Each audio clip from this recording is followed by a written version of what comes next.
یہ اسکیمز یہ نہیں ہے کہ ہم کسی کو لیپ ٹاپ دے رہے ہیں اور لیپ ٹاپ دینے سے یہ چیز ثابت ہو جائے گی کہ اس بچے نے جو ہے سارے تعلیمی جو ہے امور طے کر لی ہیں. بات یہ ہے، یہ ایک میسج ہوتا ہے، ایک شعور پیدا کرنا ہے اس بچے میں، ایک اس کی صلاحیتوں میں ایک جذبہ اور ایک جوش لے کے آنا ہے. تو انشاءاللہ مسلم لیگ نون کے پاس ایک اچھی ذہن ہے، اچھی دماغ ہے، اچھی ٹیم ہے، اور ان پہ ان کی صلاحیت پہ کوئی کسی بھی قسم کا کوئی کمپرومائز نہیں ہے. اور انشاءاللہ میں یہی امید کروں گا کہ آپ کو ایک اچھی مضبوط اور ایک اچھی معیشت یہاں پاکستان میں بہت جلد نظر آئے. دیکھیں، یہ اب اسحاق ڈار صاحب آئے یا کوئی بھی وہ آئے، لیکن کوئی ایسی شخصیت ضرور ہوگی کہ جو اس میں پوری دسترس رکھتی ہوگی، اور انشاءاللہ تعالی آپ کو ایک بہت اچھا پاکستان ملے گا. آپ کو یہ انشاءاللہ آپ دیکھیں گے بہت جلد.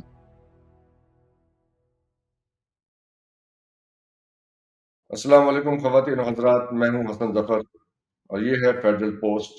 ہمارے ساتھ آج موجود ہیں پاکستان مسلم لیگ نواز گروپ PMLN کے رہنما ملتان سے شیخ طارق رشید صاحب.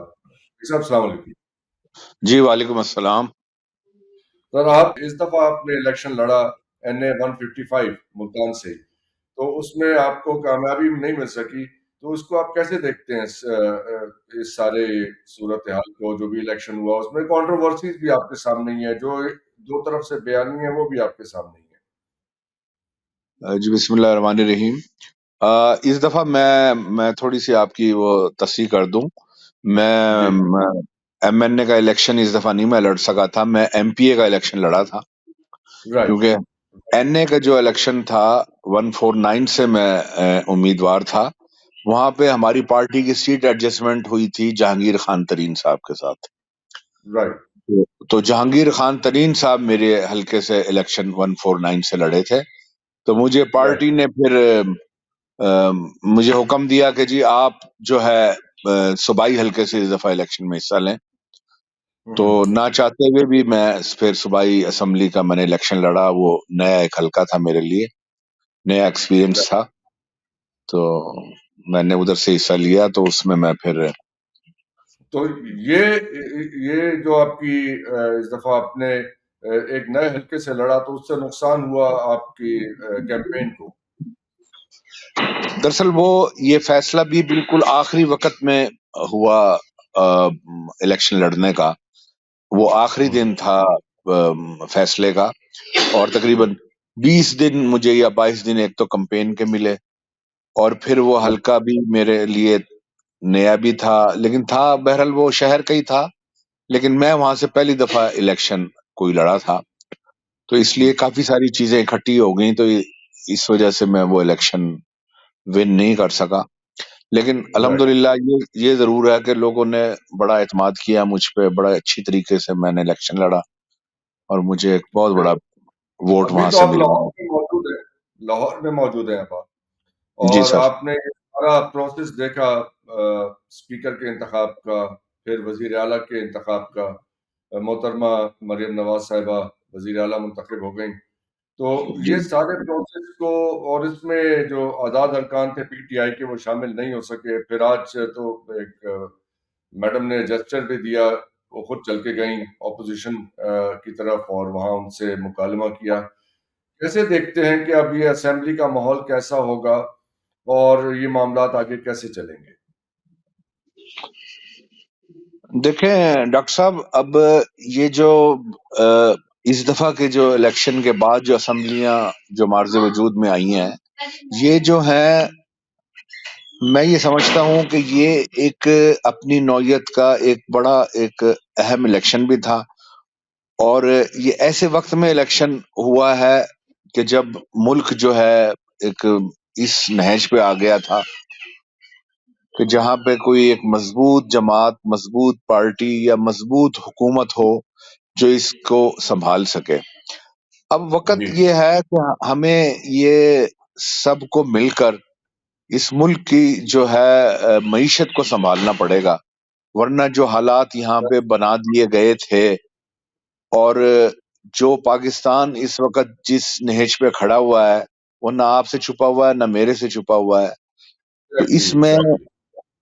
مریم نواز صاحبہ جو وزیر اعلیٰ کی حیثیت سے ابھی انہوں نے حلف اٹھایا ہے، اور میں یہ سمجھتا ہوں کہ وہ ایک منجھے ہوئے باپ کی بیٹی ہیں اور ایک منجھے ہوئے چچا کی بھتیجی بھی ہیں، اور جی ان میں ایسی صلاحیتیں موجود ہیں کہ وہ پنجاب کو ایک بہتر سے بہتر طریقے سے اپنا صحیح منزل کی طرف لے جانے میں اپنا کردار ادا کریں گی، اور اسی کو پیش نظر رکھتے ہوئے انہوں نے آج جو جسچر دیا، جو اپوزیشن لیڈر کے پاس گئیں اور انہیں مل کے اور انہیں ایک پیغام دیا، تو میں سمجھتا ہوں کہ یہ اس چیز کی ایک کڑی ہے کہ وہ یہ چاہتی ہیں کہ ہم سب مل کر اس امید پاکستان افزا کی بات امید افزا ڈوبتی ہوئی بات ہے معیشت کو ہم اٹھائیں۔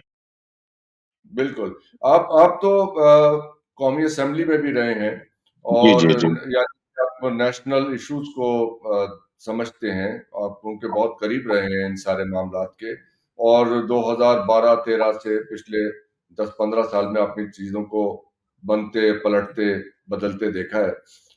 اس وقت جو صورتحال ہے، کل میری بات ہو رہی تھی fight Pakistan institute of development economics, جو ادارہ ہے اسلام آباد میں، ان کے وائس چانسلر جناب ڈاکٹر ندیم الحق صاحب سے، تو میں نے ان جی سے سر۔ پاکستان کے بارے میں ان سے بات چیت کر رہا تھا، تو انہوں نے کچھ تنقیدی کلمات ادا کیے صورتحال میں۔ انہوں نے کہا کہ یہ جو لیپ ٹاپس دینے کا طریقہ کار ہے، یا یہ جو منشور کے حوالے سے میں بات کر رہا تھا، تو اور جو اس طرح کی اسکیمز کی اناؤنسمنٹ ہے، یہ بغیر پروسیجر کو فالو کیے جو ہے، یہ بات جو ہے وہ درست نہیں ہے۔ تو اس قسم کی جو اسکیمز اناؤنس کرتی ہے، کہ آپ کی گورنمنٹ کرے یا کوئی اور گورنمنٹ کرے، اس بارے میں آپ کیا سمجھتے ہیں کہ اس قسم کی جو اناؤنسمنٹس ہیں، ان کے بارے میں ان کا کیا پروسیجر ہونا چاہیے؟ دیکھیں، یہ اسکیمز یہ نہیں ہے کہ ہم کسی کو لیپ ٹاپ دے رہے ہیں اور لیپ ٹاپ دینے سے یہ چیز ثابت ہو جائے گی کہ اس بچے نے جو ہے سارے تعلیمی جو ہے امور طے کر لی ہیں۔ بات یہ ہے، یہ ایک میسج ہوتا ہے، ایک شعور پیدا کرنا ہے اس بچے میں، ایک اس کی صلاحیتوں میں ایک ایک ایک جذبہ اور ایک جوش لے کے آنا ہے کہ نہیں، تمہاری ان وہ تو بالکل صلاحیتوں ہے کو، جی، اور باقی نہیں یہ جو ہے اپنا وہ تو ہم سمجھ طریقہ رہے ہیں کار طریقہ کار جی۔ بھی جو ہے طریقہ کار بھی جو ہے وہ بڑا صاف اور شفاف قسم کا طریقہ کار انہوں نے اپنایا تھا جب یہ میاں شہباز شریف صاحب نے شروع کیا تھا، وہ ہم اور جانتے ہیں، اس پہ انگلیاں نہیں اٹھتی۔ جی اس میں کوئی آپ نہ تو کوئی انگلیاں کبھی اٹھی ہیں، نہ کبھی کوئی اس میں کوئی ایسی بات ہوئی ہے کہ کہیں کوئی کرپشن، کہیں کوئی اور چیز ہو، تو صاف شفاف طریقے سے یہ ڈسٹریبیوٹ ہوئے ہیں، بلکہ جو ہے ایسی فیملیز کو، ایسے بچوں کو لیپ ٹاپس ملے ہیں جنہوں نے اب ترقی بھی کی ہے، اور انہوں نے کہیں اب آگے جا کے، اور وہ کسی سٹیج پہ بھی یقیناً آگے مقام پہ ہم جائیں۔ نے خود دیکھے ہیں بچوں کے ہاتھ میں وہ لیپ ٹاپس، ہم نے دیکھے ہیں ان جی کے جی پاس وہ بیگ تھے یوتھ پروگرام کے، لیکن ان کا نقطہ نظر یہ تھا کہ یہ کسی کمیٹی کے سامنے یہ تجویز پیش ہونی چاہیے، یا پلاننگ کمیشن کے سامنے جانا چاہیے اس قسم کی تجویز کو، اور وہاں سے پھر پروسیس ہو کے اس کو اناؤنس کرنا چاہیے۔ میرے خیال وہ اس حوالے سے بات کریں۔ چلے آگے چلتے ہیں۔ چلے، پیپلز وہ چیز ہے، وہ ایک جزوی سی بات کی باتیں ہیں، لیکن اصل جو چیز ہے اس کو ہم نے الحمدللہ حاصل کر لیا ہے، اور انشاءاللہ وہ ایک اچھا وہ ہے، پوائنٹ ہے، یہ جسچر ہے۔ چلیں ذرا تھوڑا سا کیا لائٹ موڈ کی میں ذرا بات کرتے ہیں۔ پیپلز پارٹی کے ساتھ آپ کا جو ایک سنگم بنا ہے، تو وہ پیپلز پارٹی والے تو وزارتیں لینے پہ تیار نہیں ہے، تو وہ کیا مطلب، وہ خالی انجوائے کر کے اور گورنرشپس انجوائے کر کے اور صدارت انجوائے کر کے، وہ سارا پھر ملبہ آپ کے اوپر ڈال کے اور ٹھنڈے ٹھنڈے سائڈ پہ ہو جائیں گے؟ کیا ان کی کیا اسکیم ہے؟ نہیں، دیکھیں، اصولاً تو ویسے جب کوئی بھی شخص حکومت میں جب کولیشن میں آتا ہے تو اس کو حکومت کا پارٹنر بھی بننا چاہیے، اور اپنی صلاحیتیں جو ہیں وہ ساتھ شیئر کر کے اس ملک کے استحکام کے لیے اپنا کردار ادا کرنا چاہیے۔ لیکن انہوں نے شاید یہ بہتر سمجھا ہوگا کہ جو پارٹی برسر اقتدار آ رہی ہے ان کو موقع ملنا چاہیے کہ وہ اپنی پوری صلاحیتیں استعمال کرتے ہوئے اس ملک کو